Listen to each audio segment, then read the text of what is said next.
Bom, o tema dessa live é agenciamento artístico e cultural. Meu nome é Tiago Magalhães, mas eventualmente eu assino algumas obras como Clausar, certo?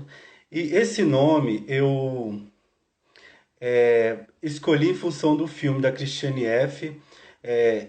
Um dos personagens se chamava Klaus, que era o padrasto da Christiane F. E no filme tem a participação do David Bowie. Eu achei um filme fabuloso e esse nome me chamou bastante atenção. E desde então eu passei a assinar algumas obras, eventualmente assino curadoria como Klaus, como por exemplo aconteceu na última exposição que eu fiz, né, a última curadoria que eu fiz na Faculdade do Sina de Moraes, então eventualmente isso acontece. O tema dessa live é agenciamento artístico e cultural, como eu falei, né? E por que falar desse tema na pandemia? Bom, existe um protocolo mundial de distanciamento social. Além disso, a gente tem que ter medidas protetivas de distanciamento, a gente tem que lavar as mãos, a gente não pode ficar em multidão. E o museu e galeria, escolas, são ambientes propícios a essa reunião de pessoas. Então a gente realmente tem que evitar essa aglomeração, mas por outro lado, a gente desenvolveu muito com a questão da tecnologia, menos eu, né? Porque eu apanhei um pouco no início da live. Eu não sou muito habituado a essas formas assim tão virtuais, eu acho que ninguém era tão habituado, mas a gente se adaptou bem na faculdade, eu vejo que foi bastante interessante essa questão da desenvoltura nossa dentro da faculdade com relação a essas novas formas de encontros virtuais, né? Por questão da pandemia, os espaços culturais eles estão fechados, né? O Museu da República ele é a nossa maior referência de museu aqui no Distrito Federal. Então, por exemplo, lá está fechado de 15 de março, mais ou menos. Agora saiu uma nova lei é, barrando, vetando, né, o decreto do Ibanez de reabrir tudo até dia 15 desse mês, só que foi proibido, então a gente vai continuar no isolamento social. Alguns dados atualizados é o seguinte, pegando alguns dados atualizados, nós temos mais de 67 mil mortes, né, por coronavírus, e isso é importante de se falar porque, estando em casa, a gente está salvando vidas. A gente tem que descobrir novas formas de interação com a arte. A arte ela é muito importante, inclusive em isolamento social, mas a gente tem que descobrir e explorar novas maneiras. E alguns espaços culturais estão descobrindo, estão propondo novas formas de interação com obras, novos formatos de exposição, então isso é muito interessante. Por fim, eu queria dedicar essa live à minha colega e amiga Liliane, porque ela perdeu o filho recentemente e ela me ligou no dia que o filho dela sofreu o acidente, me ligou ontem também. Ontem foi um enterro e foi um. Enfim, eu queria dedicar essa live a ela porque ela é aluna do Dulcina também e ela é uma pessoa muito importante, certo? E eu queria falar também da campanha da Dulcina, de Levante Dulcina, que é uma campanha que está tendo nas redes sociais. Você pode assinar o canal para receber e ativar o sininho para receber as notificações pelo YouTube. Pelo Instagram você pode estar acessando dados bancários, caso você queira fazer uma campanha, você pode estar acompanhando a produção dos alunos da faculdade, dos professores, pode estar acompanhando live, é sempre muito bacana a gente ver os nossos colegas produzindo coisas, sejam obras que finalizam alguma matéria, sejam proposições performáticas, sejam peças, né, de teatro, como está acontecendo bastante. Então, tudo isso é muito bom para esse meio da arte continuar movimentando, né? Esse nosso meio que é sempre muito rico, muito intenso. Bom, eu queria falar um pouco da minha trajetória artística. Eu não sou diferente de ninguém, né? É uma música do Lulu Santos. O meu começo foi um pouco conturbado. Eu comecei em 2005. Pelo Instagram você pode estar acessando dados bancários. Caso você queira fazer uma campanha, você pode estar acompanhando a produção dos alunos da faculdade, dos professores, pode estar acompanhando live. É sempre muito bacana a gente ver os nossos colegas produzindo coisas, sejam obras que finalizam alguma matéria, sejam proposições performáticas, sejam peças, né, de teatro, como está acontecendo bastante. Então, tudo isso é muito bom para esse meio da arte continuar movimentando, né, esse nosso meio que é sempre muito rico, muito intenso. Bom, eu queria falar um pouco da minha trajetória artística. Eu não sou diferente de ninguém, né? É uma música do Lulu Santos. O meu começo foi um pouco conturbado. Eu comecei em 2005. Esse ano eu completei 15 anos de trajetória artística. Em 2005, eu comecei a frequentar ateliês livres na 508 Sul. Eu comecei a frequentar ateliê na UNB também, ateliê de desenho, no ateliê 1 especificamente, porque lá são 4 ateliês, né? E na 508 Sul eu fiz oficina com, por exemplo, o Sérgio Meireles, que ele era gravurista. Aí eu fiz desenho de animação com o Narel, que inclusive ele se foi já tem algum tempo, e a Mini Sardinha eu fiz oficina de acrílica. Então esse foi o meu início com as artes, né? E agora eu estou na faculdade do Sina, eu estou complementando toda essa trajetória. Eu digo que eu estou brindando né, colocando uma cereja realmente nesse bolo que foi, né, esses 15 anos de história com as artes, né? Enfim, depois desse período que eu iniciei com os cursos livres, aí eu também iniciei a trabalhar em 2005 em espaços culturais. Eu trabalhei no Espaço Cultural Contemporâneo, que era uma galeria que ficava no setor comercial norte, da Carla Osório, pertence a Carla Osório. Ela ainda tem essa galeria, só que agora é na casa dela. E eu também trabalhei depois no Caixa Cultural. Enfim, eu trabalhei em mais de 15 exposições durante esse tempo, né? Trabalhei bastante com educativo. E em 2006 eu fiz minha primeira exposição, que foi uma exposição coletiva. Foi muito interessante essa exposição, porque ela aconteceu no MAB. Foi uma das últimas exposições que aconteceram no MAB. Depois o MAB foi interditado, porque na época era uma coisa impossível, aqueles perfis das janelas todos enferrujados, os vidros quebrados, aquele jardim incrível, mas assim, descuidado. E agora parece que o Ibanez vai reinaugurar o MAB, Museu de Arte Brasília. O acervo está no Museu da República, está cedido provisoriamente por questão da reforma, mas o MAB ele é sem dúvida a nossa primeira referência de museu, né? Pena que ele é tão destacado. Ele fica no setor de clubes, né? Fica voltado para o lago, e ele é de difícil acesso. Nessa exposição que eu fui de ônibus e, nossa, demorei horrores para chegar lá. Eu me perdi no caminho, na rodoviária eu não sabia qual ônibus pegar, foi meio complicado. Então, para se chegar lá tem que ter, né, chegar de um transporte tipo Uber, táxi, ônibus é meio complicado. Aqui em Brasília também existem outros artistas muito interessantes. E assim, o Helder Rocha, ele é uma ótima referência.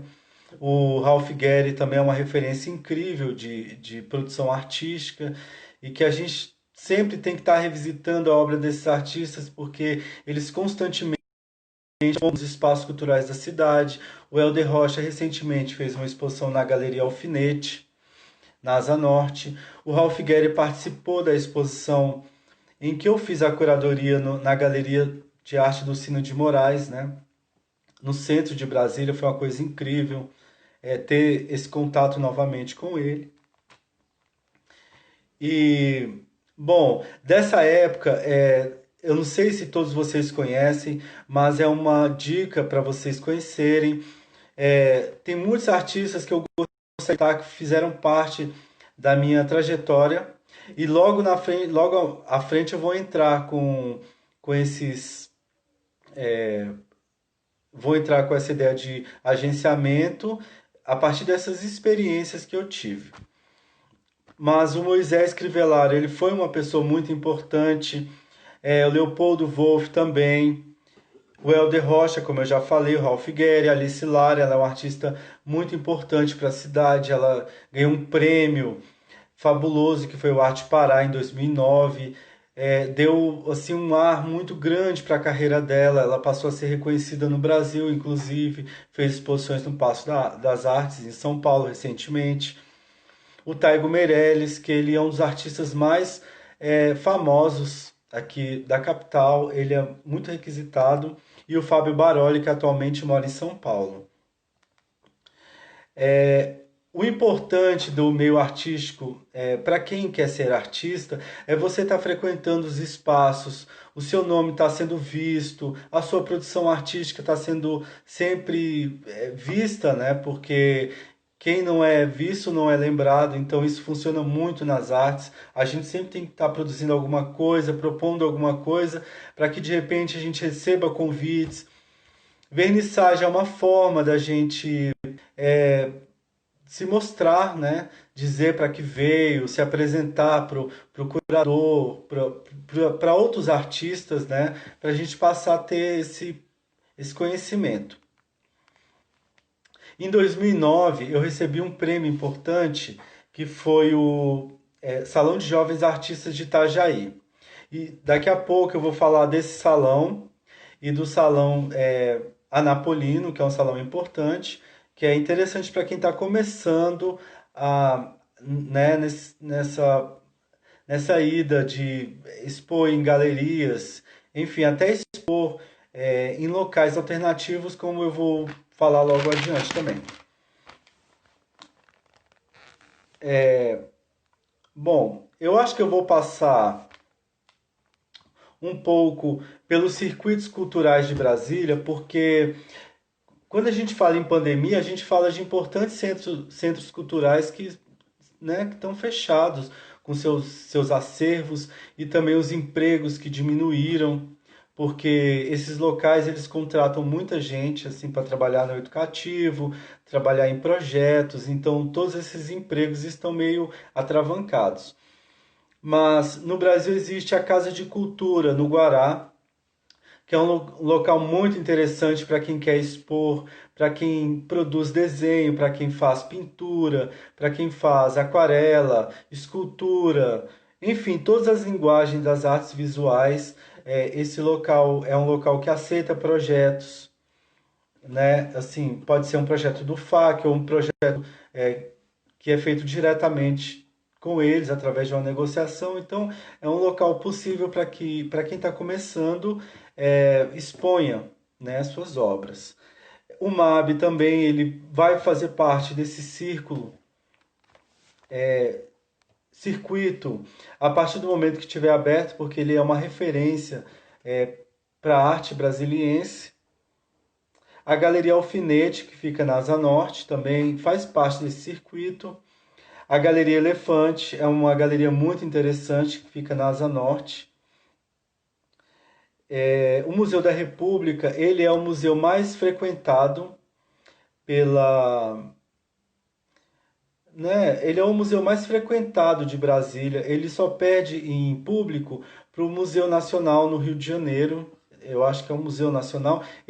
O Museu de Brasília ele é o segundo museu mais frequentado. E eu acho a localização do Museu da República um local assim privilegiado, porque ele fica no centro da capital, perto da rodoviária. é de um local de fácil acesso. Isso é muito importante assim para o público de arte, porque a arte ela não tem que estar distante das pessoas, ela tem que estar próxima das pessoas e todos os locais onde esse, esse ambiente de arte é longe do centro, eles são mal frequentados pelo povão, né? Pela classe mais popular. É o caso do Centro Cultural Banco do Brasil. Eles tinham um meio de transporte público, mas depois da crise em 2016 se falou muito em crise, em corte de garça e cortaram. Todas as linhas foram cortadas, então, assim, gratuitas, né? Não existe nenhum horário que você possa pegar um ônibus para ir para o CCBB. Isso realmente é uma pena, né? Mas ele é um importante centro cultural do Brasil, da América Latina, inclusive, porque por aqui passam nomes como Henry Moore. Eu lembro de uma exposição maravilhosa que teve do Henry Moore, que é um escultor inglês muito interessante que aconteceu. Todas as grandes exposições passam pelo Centro Cultural Banco do Brasil de Brasília. Shows também, shows muito interessantes, instalações, intervenções, novas linguagens, tudo que é de bom nas artes, que tem uma ótima curadoria, passa pelo Centro Cultural Banco do Brasil. E gratuito ao público, que é a melhor parte. É, bom, para a gente que é da arte e para quem está começando nas artes, a gente sempre tem que buscar formas alternativas de se ganhar dinheiro, enfim, através de digitais, através de educativo. E o que eu vejo é que pro artista, para que pro artista que está começando, trabalhar em educativo é a forma mais interessante de trabalho. Por quê? Porque existe uma oferta considerável aqui em Brasília. Tem o Museu da República, quando ele reabrir, com certeza vai ter arte e educação, né? Mediação para o público. Então, é sempre bom o artista ele buscar novas formas de trabalho, que não só o trabalho das artes, porque o trabalho das artes é um pouco instável. Isso é uma forma de você ter seu sustento, comprar seus materiais, planejar algumas coisas, alguns procedimentos a partir desses trabalhos que acontecem aqui na capital, né? Então, a Caixa Cultural também é um local muito interessante para se trabalhar, para quem é do ramo da arte e educação. Quando a gente trabalha com arte e educação, em galeria, em museu, a gente acha que a gente está só fazendo mediação, mas não é verdade. Quando a gente se propõe a conhecer como é esse meio, a gente passa a entender todo o processo de uma exposição, desde a montagem, o atendimento ao público, como receber o público de uma escola particular, de uma escola pública, como atender pessoas de mais idade, como atender pessoas com necessidades especiais, como é o caso de pessoas com baixa visão, por exemplo, que entra nesse público de necessidades especiais. Então, quando a gente trabalha em educativo, a gente vai conhecendo todas as etapas da exposição, inclusive a desmontagem, né? Existe uma logística na construção, na concepção de uma exposição, que passam por inúmeros profissionais, curador, montadores, arte educadores, coordenação de arte educadores, coordenação de trabalho, arquitetos, enfim, o trabalho de uma exposição exige a mão de obra de muitas pessoas. Então, quando você trabalha numa exposição, é uma oportunidade que você tem de conhecer todo o processo, desde a montagem à desmontagem, passando pelo educativo. É assim que todo arte educador começa. Você começa trabalhando com monitoria. Então é importante você começar, né, a pensar nessa hipótese de trabalho. E cada exposição ela é feita considerando a linguagem. Cada obra, cada linguagem exige um tipo específico de montagem. Quando a gente fala de desenho em papel, a gente fala também é, de formas mais tradicionais, como moldura, vidro, mas isso não quer dizer que não existe formas alternativas de montagem para o desenho. Existe. Então, é importante a gente falar sobre isso, porque, por exemplo, quando a gente passa a frequentar exposições, a gente vê as sacadas do montador ali de montar a exposição daquele artista, né, de fazer aquela montagem mesmo, considerando a linguagem da obra. Então, isso é muito interessante.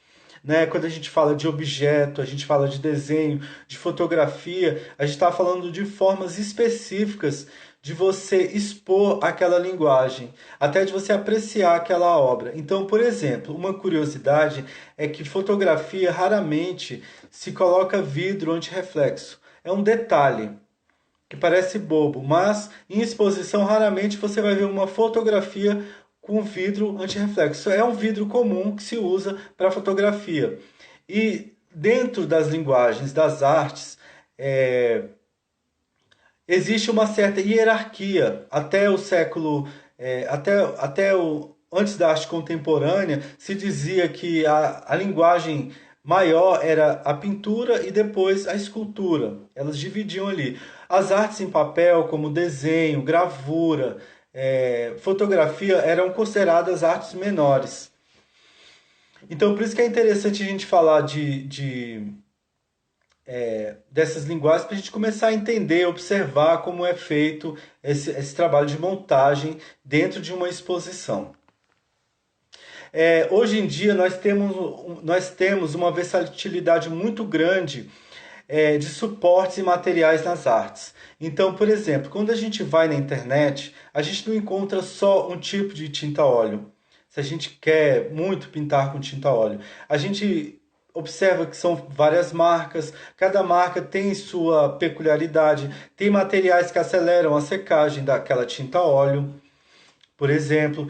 Bom, com relação a suportes, então, né, existem frameboard que você usa como uma placa de madeira, ele parece isopor, é super leve, mas é rígido como madeira. Então, existe uma série de materiais novos nas artes, fruto desse avanço da tecnologia. Tem formas também de você agregar pessoas que não enxergam, por exemplo, numa exposição. Hoje em dia existe a audiodescrição, é muito comum audiodescrição para que as pessoas que não enxergam poder ouvir a descrição daquelas obras. E as pessoas que não enxergam, eles conseguem fazer uma imagem muito clara daquela obra só a partir da imaginação e a partir daquela descrição que ela está tendo daquela obra, né? Enfim. É, agora, a questão central dessa live é com relação ao autoagenciamento. Bom, quando a gente fala em autoagenciamento, a gente fala em expor uma obra nossa para o público. E a gente fala também de captação de recursos. Mas tudo tem uma etapa, né? Nesse processo, tem uma etapa. São consideradas linguagens artísticas, né? O desenho, a pintura, a gravura, a escultura, é, entre outras linguagens, né? Que a pessoa possa elaborar. Buscar a construção de uma linguagem que seja própria e original. Isso é comum na arte contemporânea, a pesquisa. É importante que o artista ele pesquise materiais. Como ele vai pesquisar materiais? Visitando armarinhos, visitando sebos, indo em exposição, vendo como outros artistas utilizam os materiais e assim descobrindo sua forma particular de, né, construir uma obra. Para quem está começando também, eu sempre sugiro a releitura. A releitura é uma coisa muito interessante porque você pode estudar técnicas de outros artistas. Então, por exemplo, o Rembrandt, ele é um artista muito revisitado ao longo da história da arte, porque ele tem uma produção incrível né? Também o Goya é um gravurista bastante visitado. O Cezanne é um artista também bastante visitado, revisitado, né? O Van Gogh, a Marina Abramovic, quem trabalha com performance, né? Sempre pode ter alguma obra que remeta à produção da Marina Abramovic, né? O Elliot Sick é um artista também muito revisitado na história da arte brasileira e a Cindy Sherman na fotografia também. É, Quando se fala, por exemplo, no tema claro e escuro, a obra do Caravaggio é uma das obras mais potentes com relação a esse tema. Ela é potente porque ele foi um dos precursores do claro e escuro. A obra dele não é muito rica, assim, ele fez a primeira natureza morta, né, da história da arte. Ele tem algumas peculiaridades com relação à sua produção artística, né? Especula-se também um pouco sobre a vida pessoal dele, que ele tenha sido, é, que tenha tido caso com outros homens, por exemplo. Tem um filme dele muito interessante que deixa um pouco transparecer um pouco da vida dele. Depois que o artista ele faz uma pesquisa e que tenha material, né, que tenha um material produzido, é interessante que ele organize o seu portfólio. A organização do seu portfólio ela é importante porque é, auxilia em caso de editais, ele montar um dossiê de uma maneira muito mais prática. Então, semanalmente ou mensalmente, o artista ele tem que ir fotografando as suas obras, ele tem que ir fotografando suas obras, ele tem que organizar a sua produção em pastas. Se ele faz só desenho, então ele tem que organizar em pastas por série, por exemplo.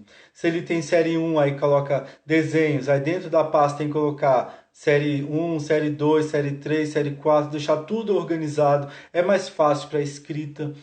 O artista contemporâneo ele tem que exercitar a escrita do seu próprio trabalho. Então, para isso é importante que ele leia é, catálogos de arte, biografias de artistas, como que aqueles artistas pensavam na escrita do seu trabalho ou na produção do seu trabalho. Então é muito importante que o artista ele busque formas de conhecer o trabalho de outros artistas.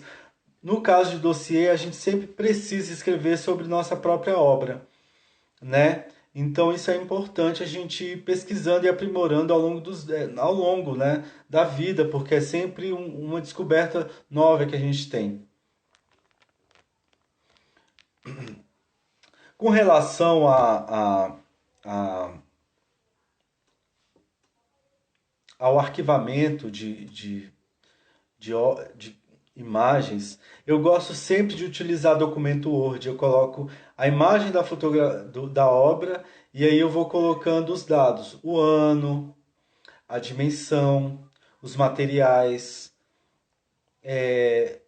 todas as informações daquela obra.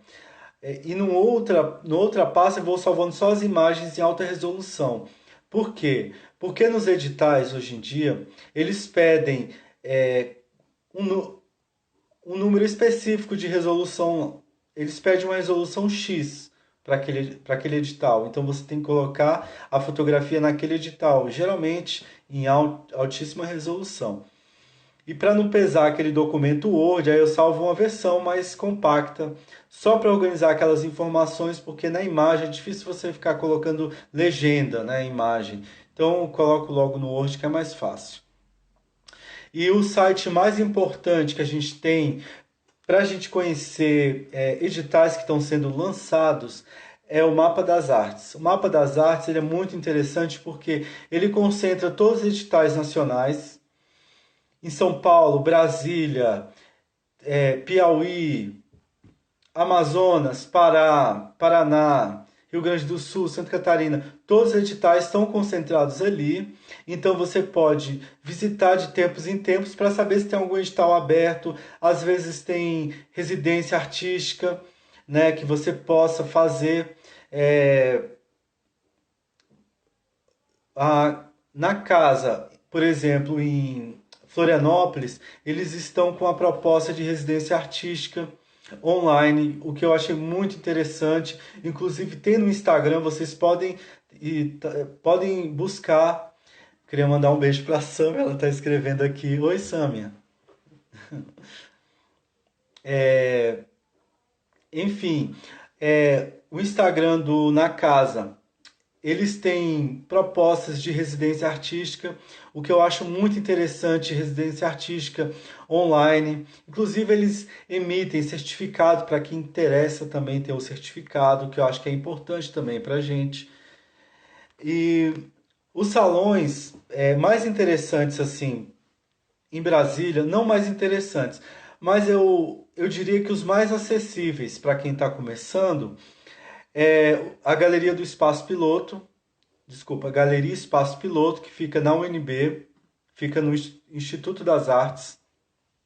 Salão dos Novos, em Itajaí. Ele é um salão que fica na cidade de Itajaí, Santa Catarina. Vários desses locais, eles premiam com participação, eles dão lá uma ajuda de custo para você produzir sua obra. E de repente você pode até ganhar um cachê, caso você seja premiado. E está aberto também o Salão Britânia, que fica no Goiás. Esse salão, eles vão contemplar R$ 1.000 por obra selecionada, mais R$ 6.000 por artista premiado. Então é uma forma da gente ganhar dinheiro, né, também nessa pandemia, porque toda a seleção é feita online, você envia o seu dossiê online. Inclusive, se alguém tiver alguma dúvida, depois pode me escrever, que eu vou ter o prazer de estar respondendo. O Salão de Ponta Grossa também, ele é um salão que aceita vídeos, performances, novas linguagens da arte contemporânea, além de fotografia, desenho, pintura. E no caso da arte digital, ela é mais fácil de você inscrever num concurso desses, né? No edital desses, porque ele é feito em vídeo e, né, depois eu não entendo muito bem de vídeo performance, né? Mas ele é mais fácil de você manter, inclusive, até em plataforma como nuvem, coisas assim, né? De você guardar. E uma coisa super interessante que eu tenho visto hoje em dia, pessoal, é a questão dos coletivos. O coletivo em arte eu acho uma coisa super bacana, porque quando a gente vê as artes cênicas, a gente vê como eles conseguem se organizar e como a cooperação ela funciona muito bem nas artes cênicas. Tem a pessoa responsável pela iluminação, tem a pessoa responsável pelo por treinar os atores, tem o diretor, tem o figurinista. Quer dizer, todo o trabalho ele é setorizado. Apesar que eles estão juntos ali, de repente cada um está pensando uma coisa. Então essa coletividade no teatro é um ensinamento para a gente, das artes visuais. A gente tem que aprender a trabalhar em grupo, a gente tem que aprender a trabalhar em coletivos de arte, porque é muito interessante quando a gente tá produzindo, pensando coletivamente. Geralmente, para quem está começando, a gente sempre tem que optar por exposição coletiva quando a gente participa de um edital.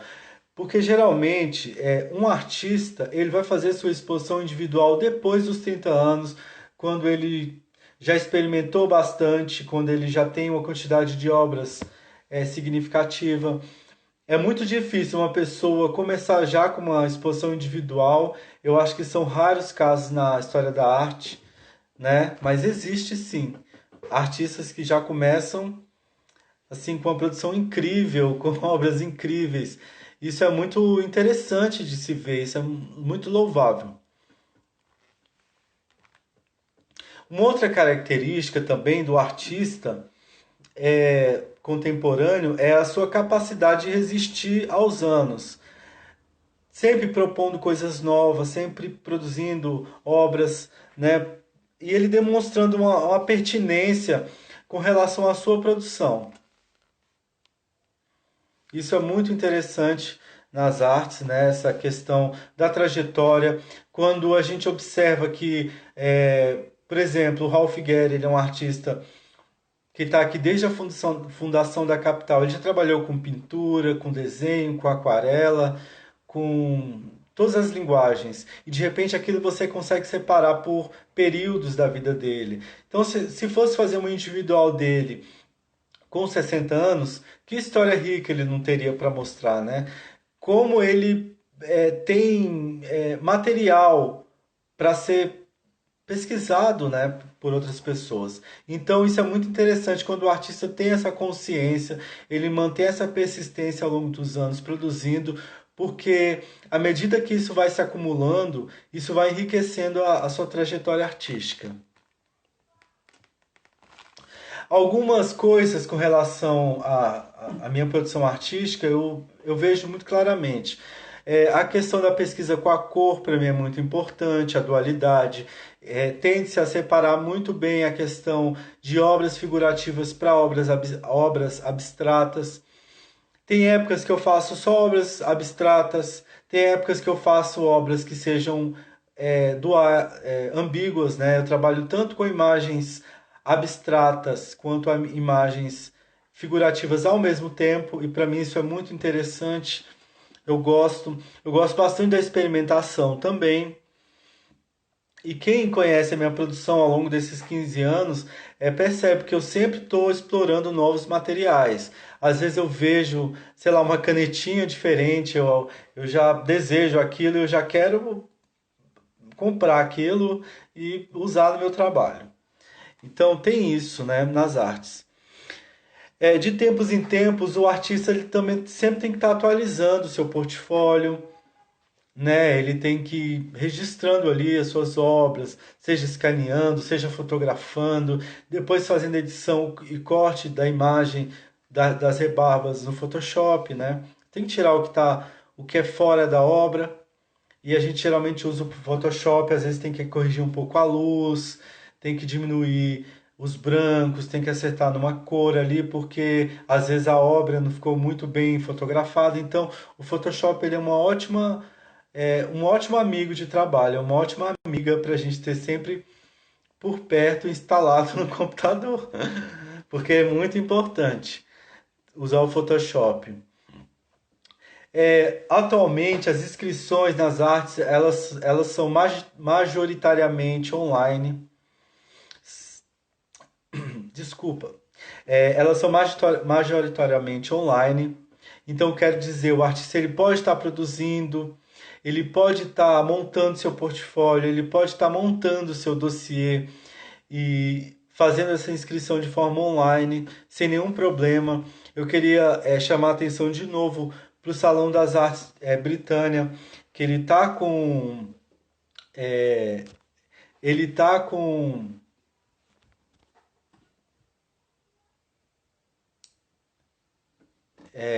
a Deusina entrou, Deusdete entrou, desculpa.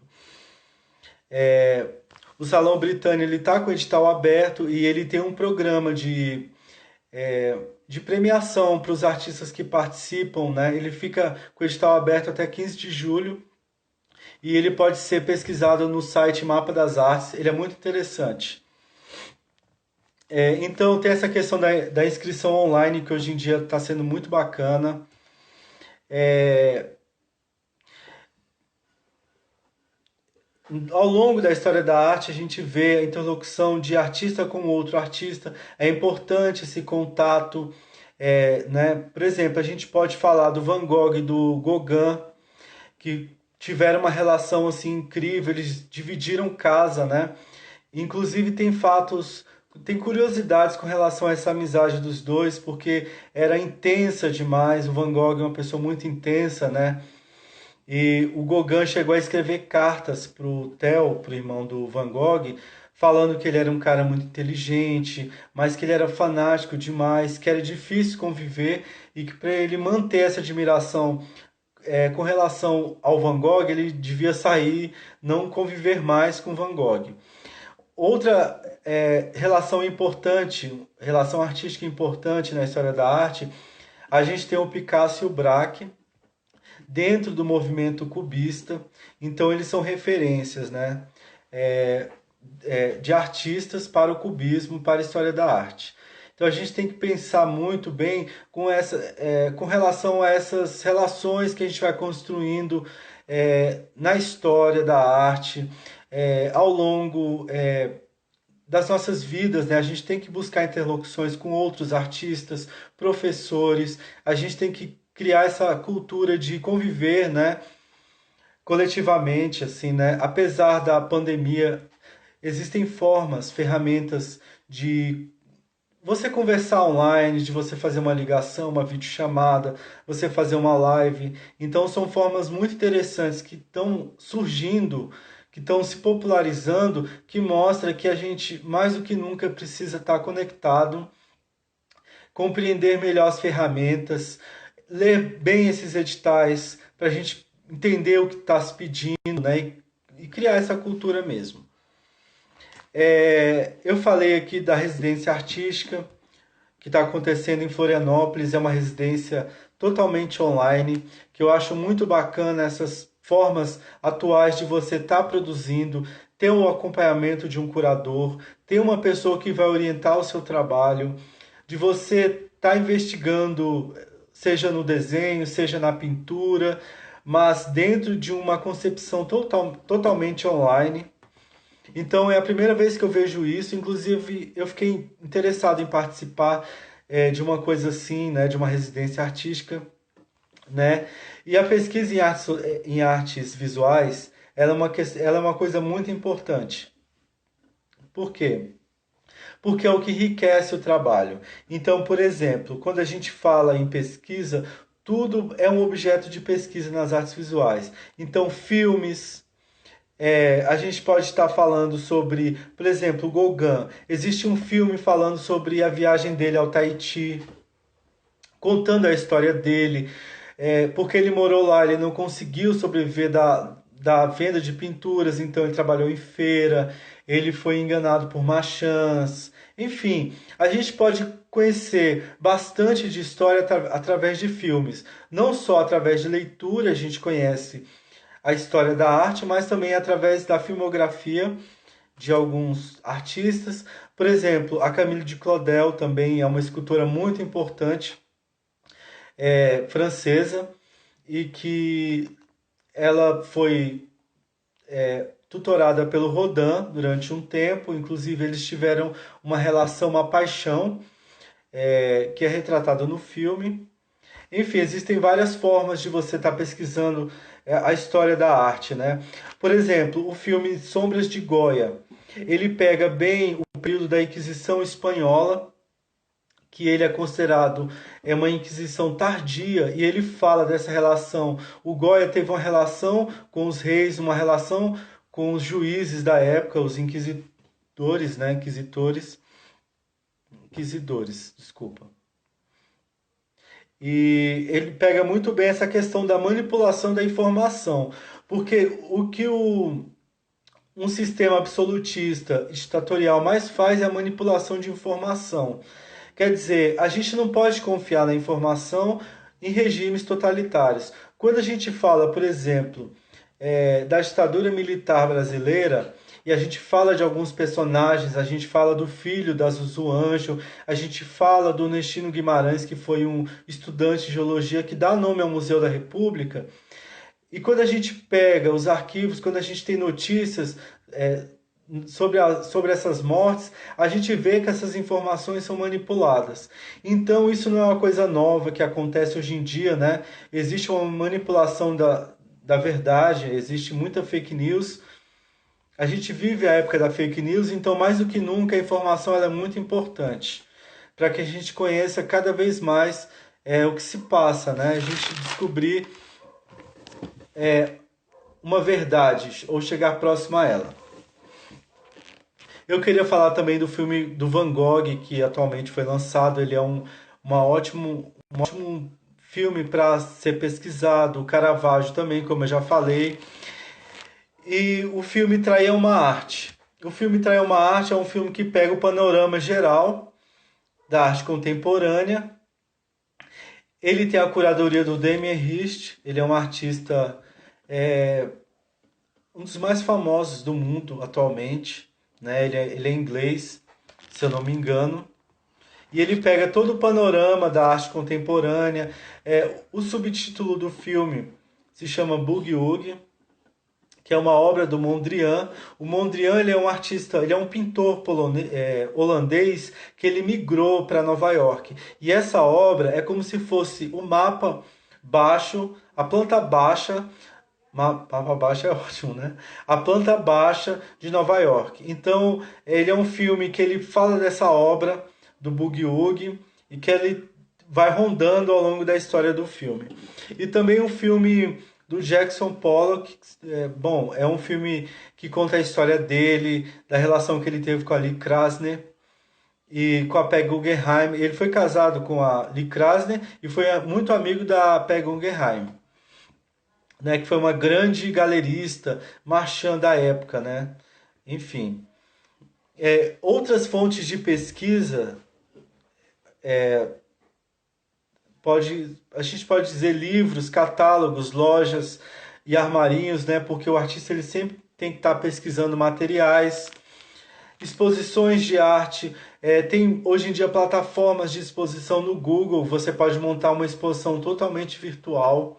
Você pode conhecer a casa da Frida Kahlo virtualmente, por exemplo. Então, por que você não pode construir uma exposição, né, que seja uma exposição online, 100% online? E revistas também.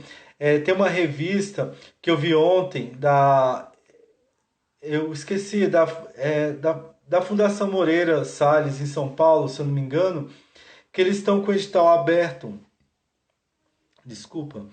É, que eles estão com o edital aberto para a produção de ensaios literários, né?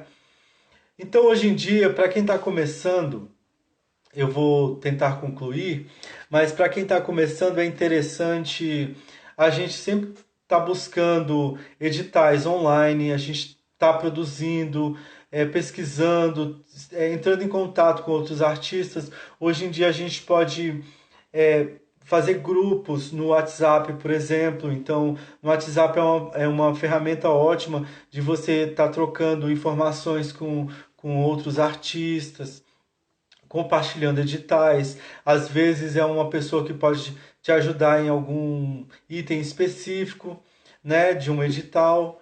E, enfim, eu acho o WhatsApp uma ferramenta incrível. Eu só não acho legal a videochamada do WhatsApp, porque eu acho horrível. Ela tem muita cacofonia, muita interferência. É uma coisa muito ruim para reunião em grupo, assim, mais de duas pessoas já é muito ruim. Bom, eu acho que eu acabei acelerando e falando quase tudo que eu tinha que falar. Eu queria mandar um abraço para o pessoal da Faculdade do Sina de Moraes, para os professores, para minha orientadora e minha co-orientadora e meu orientador, Deusdete, minha co-orientadora Juliana Moraes. Eu queria mandar um abraço para eles. Queria agradecer ao Rony.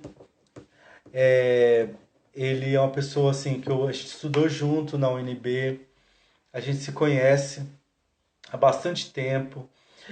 Na época que eu estava começando minha trajetória nas artes, se eu não me engano, a gente viajou para São Paulo, teve uma excursão, foram 3 ônibus, e eu fui no ônibus A, assim, era calouro, foi uma loucura aquela viagem. A gente foi para São Paulo ver a Bienal de São Paulo em 2006, né? Esse ano teria Bienal, estaria abrindo em novembro. Eu não sei o que vai ser com essa pandemia acontecendo, se vai ter Bienal, se não vai ter Bienal, enfim. Mas foi uma coisa incrível a Bienal de 2006. Eu lembro que o tema daquela Bienal foi como viver junto. Foram escritos e escritos, né? O texto curatorial foi baseado na obra do Roland Barthes, na produção. Ele foi professor de sociologia na Sorbonne, na França. Então, toda a exposição, a concepção da exposição era baseado nessas aulas de como viver junto. E eu acho, mais do que nunca, esse tema continua atual, né? Como viver junto em pandemia. É quase uma coisa irônica que a gente poderia dizer, porque a gente não está junto, né? Assim, a gente não pode estar junto por questão da pandemia, mas a gente tem que descobrir formas e ferramentas de conviver junto. Então, tem as redes sociais para isso, né? Que é uma forma de aproximar. E no caso do artista, a forma que ele tem de se manter junto do público é através do Instagram. O Instagram hoje em dia é um portfólio online que você tem, que você vai atualizando. Você não pode pôr tudo que você produz no Instagram, mas você tem que dar uma palhinha, né, do que você está produzindo, está pensando, né, para que o público vá conhecendo o seu trabalho. E quando a pessoa faz uma inscrição de um salão online, né, ela faz uma inscrição online, o seu Instagram ele é visitado. Todas as plataformas que você tem de comunicação social, elas são é, visitadas pelo júri, né? Então é importante a gente ter esse cuidado com as redes sociais, a gente não ir postando coisas muito pessoais, assim, muitas brincadeiras, assim, porque isso pode desfocar. A gente tem que ter sempre, para quem é artista, tem que ter aquela mídia social mais voltada pro trabalho, para divulgação do seu trabalho, né? Então, coisas, não sei, é minha opinião, né? Talvez outros artistas vai dizer que não tem nada a ver. Mas cada artista pensa de uma forma, né? Eu sempre acho que a minha vida pessoal eu não publico muito no Instagram, eu publico mais no Facebook, porque o Instagram é meu portfólio, né? É ele que eu apresento quando eu participo de edital. Inclusive, o FAC atualmente suspendeu vários projetos, né? Suspendeu vários projetos, mas um dos projetos ele não suspendeu, que é o FAC Premia, e eu fui indicado para esse prêmio como arte educador, artista, pelo conjunto da minha obra.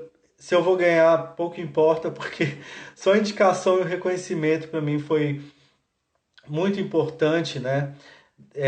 Disso que está acontecendo agora, nesse período da pandemia, eu nem esperava, inclusive, ser selecionado para essa indicação.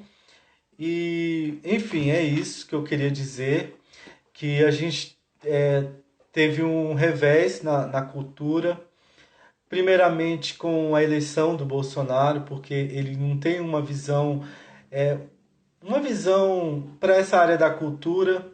Ele é uma pessoa um pouco ignorante, assim, ele não respeita muito a memória da produção nacional. A gente viu isso desde o primeiro dia da posse dele, quando ele retirou todas as obras de religiões matriz africana do Palácio do Planalto, porque ele é evangélico, então ele levou sua vida privada, sua religião para a casa do povo, né? O Palácio do Planalto é a casa do povo, então lá devia estar com o maior número de acervos, né?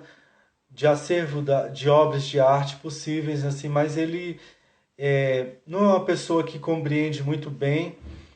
Então, desde a posse dele, a gente percebeu que a cultura passaria por né, por situações precárias, né? Mas o governo do Distrito Federal ele se mobilizou, o Fábio Félix. Eu acho que ele foi o primeiro deputado LGBT, ele é o primeiro deputado LGBT do Distrito Federal. Ele foi o primeiro deputado a lançar uma campanha de financiamento para artistas nessa plataforma nova que são as lives, que eu achei muito interessante. O Ibanez também está fazendo um trabalho interessante, porque ele está inaugurando o Museu de Arte de Brasília, que ele tem tudo para ser o museu, assim, depois do Museu Nacional, para mim ele é o segundo, assim, do coração, é um museu que eu tenho boas recordações de lá. E o FAC também suspendeu. Eu acabei de falar bem do Ibanez, mas teve uma questão que eu não gostei. Ele suspendeu alguns projetos, financiamentos de projetos, principalmente os que iriam atender ao público, que tinha essa questão do contato social, então ele suspendeu, né? Mas a gente torce para que as coisas mudem, né? As coisas só vão mudar quando a gente tiver uma consciência maior é, da realidade que a gente vive, das dificuldades que a gente enfrenta com relação à pandemia, com relação à área da cultura, que ela está passando por momentos de dificuldade. Recentemente foi aprovado a Lei Aldir Blanc, que prevê 3 bilhões destinados à área da cultura. É um auxílio emergencial da cultura, um auxílio emergencial de R$ 600, para privilegiar artistas, cantores, as pessoas que trabalham no circo, todas as pessoas da cultura. Então essa lei foi muito importante. O Jair Bolsonaro ficou lá segurando 3 semanas na mesa dele, mas enfim ele assinou. O Aldir Blanc, ele morreu de coronavírus, né? Infelizmente, ele tem uma obra, eu conheço pouco, mas eu lembro muito bem da minha mãe ouvindo em disco, meus irmãos ouvindo Aldir Blanc em disco, em vinil, né? Então a gente torce para que se tenha cada vez mais editais na cultura, na área da cultura, que se tenha mais apoio, né? A Lei Rouanet, ela foi muito criticada, mas não se teve um projeto de lei alternativo para a gente, que é da área de cultura. Então a gente tem que estar torcendo para que amplie-se cada vez mais novas formas do artista ele estar expondo o seu trabalho. Porque que isolamento social seria esse sem a música, né? Não teve nenhum dia que eu não ouvi uma música, enfim, que eu não olhei uma imagem. É importante a gente estar preenchendo o espírito nesse período de isolamento social, e a arte, eu acho que mais do que nunca mostrou a sua importância, a educação também, né? Os professores que enfrentaram brilhantemente esse período da pandemia, né? Através de aulas remotas. Logo a educação se adaptou a essa nova realidade. Os médicos também, como os médicos foram importantes. A Rafa está dizendo que ela concorda e que, né, realmente a educação, eu acho que o que muda uma sociedade é a educação, é a informação. E mesmo para a gente que vai atuar em sala de aula, isso não deixa de ser uma necessidade de você estar sempre lendo alguma coisa, de você estar sempre estudando, pesquisando. E é isso. Eu queria agradecer a todos pela presença. O meu Instagram, ele é @thiagoaraujoclaus. Se alguém tiver alguma dúvida em algum momento, meu e-mail é claus.araújo@yahoo.com.br. Se alguém quiser escrever, tirar alguma dúvida, e se eu puder estar ajudando, vai ser um prazer, tá bom? E eu queria